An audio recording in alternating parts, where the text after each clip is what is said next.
মন্ত্রী, জি মহারাজ, আজকে আমার রাজকুমারের জন্মদিন, তুমি যাও সব কয়েদিকে ডেকে আনো। ঠিক আছে মহারাজ, সব কয়েদিকে এনেছি। আজকে আমার রাজকুমারের জন্মদিন, সেই খুশিতে আজকে সবাইকে মুক্তি দিলাম। কি আজকে আমি 25 বছর পর ঘরে যাব? হ্যাঁ, কত বছর? 25 বছর ধরে আমি আটকে আছি। তুমি এদিকে আসো। জি মহারাজ, আজকে তোমাকে মুক্তি দিব, কিন্তু তোমাকে বন্দি কেন করেছিলাম? মহারাজ, আমি একটা মেয়েকে চুমা দিয়েছিলাম। মন্ত্রী, জি মহারাজ, শুধু একটা মেয়েকে চুমু দিয়েছে, তাই তুমি ওকে বন্দি কেন করেছো? আরে মহারাজ, ওটা আপনার মেয়ে ছিল। কি, তাড়াতাড়ি ভাগা ওকে। যা ভাগ। তুমি, আমি, এদিকে আসো।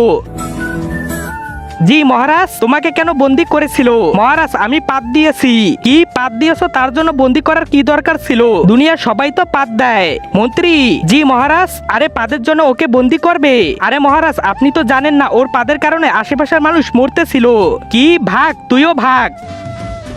ওই বুড়ো দাদা এদিকে আসেন। ঠিক আছে, আমি যাই, খুশি থাকো।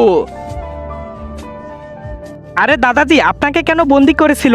আরে বাবা, আমায় তোমার দাদা বন্দি করেছিল, তাই ঠিক মনে নাই।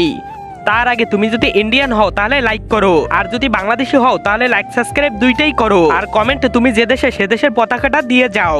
ও, তুমি আমাদের পূর্বকালের শেষ মানুষ। মন্ত্রী দেখো, আমাদের পূর্বকালের শেষ মানুষ, তুমি ওকে আবারও বন্দি করে দাও। ঠিক আছে। আরে মহারাজ, আমাকে ছেড়ে দেন। মন্ত্রী, বাকি সবাইকে মুক্তি দিয়ে দাও।